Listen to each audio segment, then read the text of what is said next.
66 करोड़ का आंकड़ा है, पीडीए फेल, आस्था पर जो सवाल हुए वो फेल, तुष्टीकरण फेल। अखिलेश कटियार जी, अब इस चोट पर मरहम कौन लगाएगा? दूरदर्शन को देखने और सुनने वालों को मेरा प्रणाम। मुझे एक बात नहीं समझ आती है रीमा जी कि इस आयोजन में इतनी ज्यादा जो संख्या में लोग शामिल हुए, इससे कोई एक जो पिछड़ा दलित आदिवासी अल्पसंख्यकों का जो संगठन है उसके फेल और पास से इसको हम क्यों जोड़ के देखते हैं और इसका क्या संबंध है, ये मैं जरूर चाहूंगा कि अगर आप कह रही फेल हुए तो उसका कारण भी आप हमें समझा दे। शायद मेरी समझ कम हो तो मैं उसे ठीक करूं।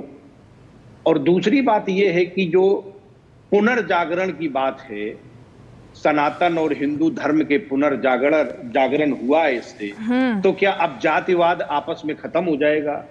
जो जातीय मतभेद, जो भेदभाव थे, हिंदू जो धर्म है उसमें जो 4 वर्ण होते हैं, ब्राह्मण, क्षत्रिय, वैश्य, शूद्र, तो क्या ये पंजे कोई ऐसा फैसला लिया गया है कि वर्ण खत्म कर दिए जाएंगे? अब वर्ण खत्म किए जाएंगे तो वर्ण के अंदर के भेदभाव भी खत्म हो जाएंगे। ऊंच नीच, छुआछूत, बोलने चलने, उठने बैठने, खान पान में जो गैर बराबरी थी वो भी मिटा दी जाएगी। तो ये भी मुझे समझाया कि पुनर्जागरण आप किस भाव में कह रहे हैं। अच्छा, कैसे हुआ है पुनर्जागरण? ये तो दुख हो रहा है। हो सकता है मैं भी उस बात की यही तो मैं जान, मेरी चोट व्यवस्था में मैंने जो बोला चोट लगी है, यही तो चोट लगी है कि नहीं हुआ फेल पीडीए, उसकी राजनीति चलती रहेगी। अगर फेल हो जाता तो भी दुख होता। यही तो दिक्कत है ना, यही तो मैं कह रही हूँ। आपको दिक्कत क्या है ये मैं समझ नहीं पा रहा हूँ, शायद दर्शक समझ रहे होंगे क्या दिक्कत मुझे है। दिक्कत यह है कि दो बार सौभाग्य मिला कुंभ में जाने का और मुझे वो नाव तो वहां पे जो आपकी राजनीति का पीडी है वो दिखाई नहीं दिया, अव्यवस्था दिखाई नहीं दी, लोगों के चेहरे पर खुशी दिखाई दी, लोग लाशें ढूंढते हुए दिखाई नहीं दिए, लोग भीड़ में इस तरह से गंदगी और जल को देख करके ऐसे ऐसे करते हुए दिखाई नहीं दिए कि हमें इस पानी में नहीं जाना। ये सब मुझे दिखाई नहीं दिया, लेकिन वो अखिलेश यादव को दिखाई दिया। इस बात का मुझे दुख है। इसलिए आज क्योंकि अंतिम दिन है तो इसीलिए मुझे इस दुख को आपको बताना पड़ रहा है। नहीं, जो सेंट्रल पोल्यूशन बोर्ड है उसको बर्खास्त कर दे रीमा जी, आपको मुझे लग रहा है अच्छा रहेगा, क्योंकि वो झूठी अफवाह फैला रहे। अच्छा। देशद्रोही संगठन हो गए वो। एनजीटी ने जो रिपोर्ट पेश की है उसको भी बर्खास्त कर दीजिए, वो भी गलत है, गुनाह है उन्होंने किया, वो भी देशद्रोह के श्रेणी में आ जाना चाहिए। जो लोग वहां पे अपनों को ढूंढते हुए खोया पाया सेंटरों के आसपास हैं, उन्हें उठा के जेल में बंद कर देना चाहिए, क्योंकि ये तो गलत गुनाह कर रहे हैं। तो ये जब अखिलेश यादव, एक सेकंड में मनीष शुक्ला का रुख करूं, लेकिन जब अखिलेश यादव मुख्यमंत्री थे और आजम खान प्रभारी मंत्री थे, तब लोग खोते पाते थे या खोया पाया केंद्र तब बंद कर दिया गया था? वहां कोई खोया ही नहीं था कुंभ में, और वहां कोई जाता ही नहीं था ना, किसी ने वहां जाकर दरख्वास्त की थी कि कोई बिछड़ गया उसको मिलवा दो। मतलब तब कोई खोया पाया केंद्र नहीं होगा शायद उस बार के कुंभ में। जो एक बयान आ गया कि ये गिद्ध हैं, जो गंदगी देख रहे हैं, जो वहां पे लाखों लोग जो ये बता रहे हैं, पोल्यूशन कंट्रोल बोर्ड है, एनजीटी के साथ जो कन्वर्सेशन हो रहा है, तो इन्हें गिद्ध कहो या जिनके अपने लोग खो गए हैं वो अपने लोगों को तलाश कर रहे हैं, किसी को गिद्ध कहा जाए, किसी को सुअर कहा जाए। अब यहाँ कौन गिद्ध है, कौन सुअर है? ये मर्यादा की भाषा लगती है रीमा। रीमा जी, मुझे सिर्फ एक बात कहनी है, यहाँ 2 विषय अलग अलग हैं। जो ये महाकुंभ है, ये हिंदू धर्म का एक आयोजन है, 12 साल में कुंभ आता है, ये एक अलग आयोजन है, और सरकार की जिम्मेदारी अलग थी। सरकार की जिम्मेदारी इस आयोजन में सही व्यवस्था उपलब्ध कराने की। हमारा उस आयोजन से सवाल नहीं है। आपको जो जिम्मेदारी दी थी वो व्यवस्था करने की, जिसमें आप फेल हुए हैं, उस व्यवस्था पे सवाल फेल कैसे हुए, मैं वही तो जानना चाहती हूँ भाई। कौन कह रहा है फेल हुए? ये फेल कहा किसने? जो लोग वहां जा रहे हैं उन्होंने ऐसा कहा क्या? आम जनता ऐसा बोल रही है क्या? ये फेल शब्द आपको, ये आपने कैसे चूज किया है फेल हो गया? सुन लीजिए। शुक्ला जी ने जो कहा कि कल्पना का मामला है, अव्यवस्था हमने कल्पनाओं में की थी।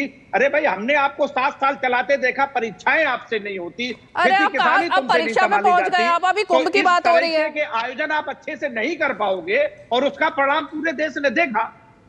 पूरी तरह व्यवस्थित है, और आपकी एजेंसियां, एनजीटी आपकी एजेंसी है, सेंट्रल पोल्यूशन कंट्रोल बोर्ड आपकी एजेंसी है, उन एक तो एजेंसियों ने दिक्कत कहा ये कि है वहाँ ना, के हालात क्या है, एक दिक्कत हमने क्या है नहीं मैं कहा। बताती हूँ, एक शुक्ला मिनट जी, रुकिए, अब आपकी ठीक है, एजेंसियों ने ठीक ये है, कहा। बाकी गेस्ट को फ्रेम में लीजिए। दिक्कत क्या है अखिलेश कटियार जी, आप लोग अपने मुख्यमंत्री को भी नहीं सुनते, विधानसभा की कार्यवाही भी नहीं देखते, विधानसभा में क्या स्पीच होती है वो भी नहीं सुनते, विधानसभा में एनजीटी की रिपोर्ट के ऊपर पूरे आधे घंटे तक योगी आदित्यनाथ ने पूरे विवरण सहित बताया कि हकीकत क्या थी, रिपोर्ट क्या थी, उसके बाद क्या हुआ और आज की डेट में स्थिति क्या है, वो सुना ही नहीं आपने।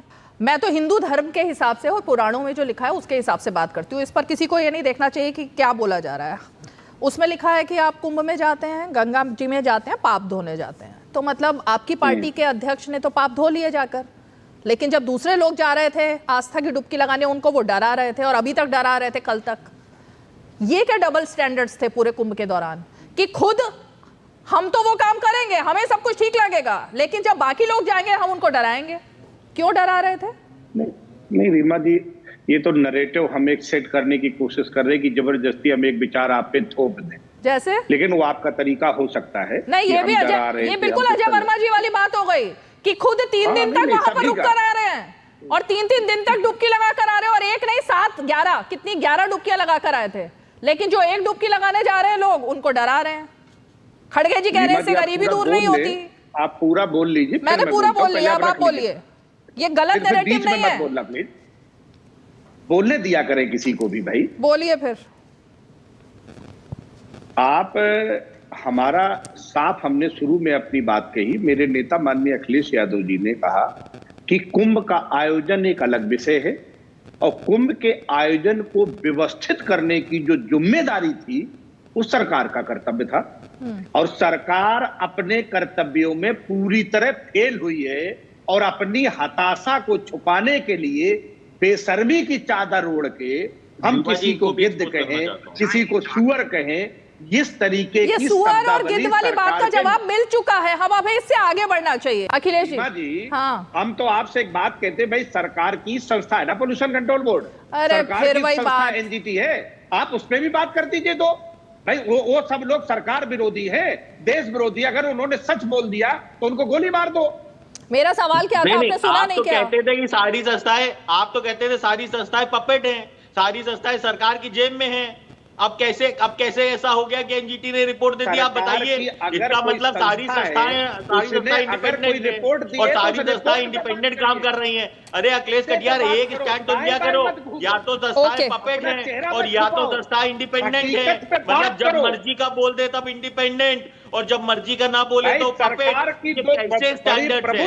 अरे देश आपका भी है, कुछ तो शर्म करो। अजय वर्मा तुम तो चुप हो जाओ। अखिलेश कटियार जी, अखिलेश कटियार जी, रोहित जी एक मिनट, अखिलेश कटियार जी, अखिलेश कटियार, ओके अखिलेश जी, मेरा सवाल ये आप शायद समझ नहीं पाए, आपने सुना नहीं, मैंने यही सवाल किया। एनजीटी की रिपोर्ट पर आप देशवासियों को बता रहे हैं, लेकिन जब वो एनजीटी की रिपोर्ट आती है तो खुद आपके नेता जाके डुबकी लगाते हैं ना, और लगाई ना, और अभी तक लगा रहे थे ना, तो फिर खुद क्यों डुबकी लगाई है? मैं तो ये जानना चाहती हूँ।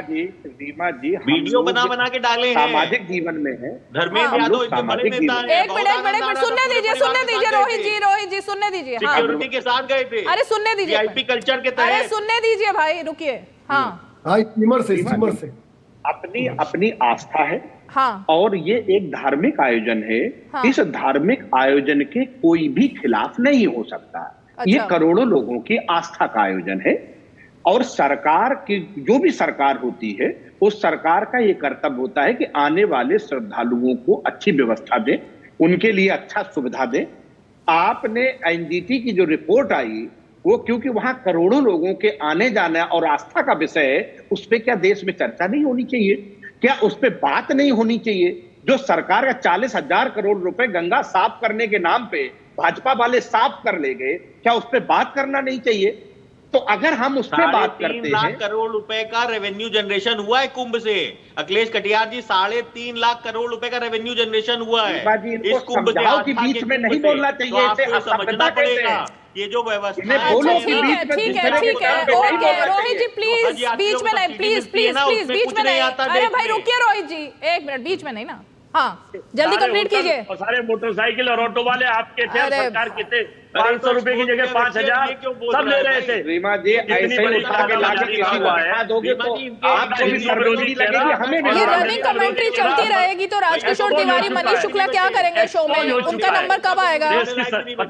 अब रुकिए 1 मिनट, अखिलेश जी उन फाइनल लोगों के कमेंट। लिए सुविधा करती है। आज कुंभ रीमा खत्म जी। हो गया है, अब आज कुंभ खत्म हो गया है, अब रीमा मेरे जी, ख्याल से कंस्ट्रक्टिव राजनीति और सनातन पर सवाल खड़े करना ये बंद होना चाहिए या नहीं होना चाहिए? रीमा जी, हाँ ये जो एक धार्मिक आयोजन था जिसमें पूरे दुनिया से लोग आए, इस बात से कोई नकार नहीं सकता। और इसी धर्म का नाम लेके, उसी का सहारा लेके, उसी की आड़ में भारतीय जनता पार्टी ने अपनी असफलता को छुपाने का भरसक प्रयास किया। पूरा शो खत्म हो गया लेकिन आप नहीं बता पाए असफलता क्या हुई है, कहां पर सरकार फेल हुई है। देश ने बताया पूरे भाई। 1 घंटे के शो में पॉल्यूशन आपने कंट्रोल बोर्ड ने स्पेसिफिक बताया ही नहीं अभी तक कहां पर फेल हुई है सरकार भाई। साफ सफाई की दिक्कत थी, वो पूरी तरह असफल रहे। अब ये तो वेग स्टेटमेंट हो गया ना, साफ सफाई की दिक्कत थी, एनजीटी की रिपोर्ट थी, पानी मैला था, ये तो वेग हो गया। कहीं तो स्पेसिफिक कमेंट करना चाहिए था ना आपको कि कहां क्या हुआ, कुछ डेटा बताते आप, कुछ रिसर्च बताते आप। क्या हो सकता था, आपको क्या लगा और क्या हो सकता था? भाई व्यवस्था आपसे नहीं हुई, साफ सफाई के इंतजाम आप नहीं कर पाए, भीड़ को कैसे व्यवस्थित रखा जाए वो आपसे नहीं हुआ, भगदड़ इधर उधर हुई, ट्रैफिक आप कंट्रोल नहीं कर पाए, और जो साफ सफाई थी उसका इंतजाम आपसे नहीं हुआ। तो और क्या करने की जिम्मेदारी थी सरकार की? सिर्फ इसे भाजपा का आयोजन बताने की? तो जो आपने कुंभ करवाया था, सरकार तो पूरी जो तरह आपने फेल कुंभ हुई, करवाया था रीमा जी। उसमें ऐसा कुछ नहीं हुआ था ना। मैं सिर्फ ये फाइनल कमेंट, ये लास्ट लाइन चाहती हूँ आपसे। जब कुंभ हुआ था आजम खान के नेतृत्व में, तब क्या हुआ था? तब कुछ ऐसा कुछ नहीं हुआ था ना कोई सवाल खड़ा हुआ था। बहुत व्यवस्थित तरीके से कुंभ हुआ था ठीक है। और इससे 10% बजट में हमने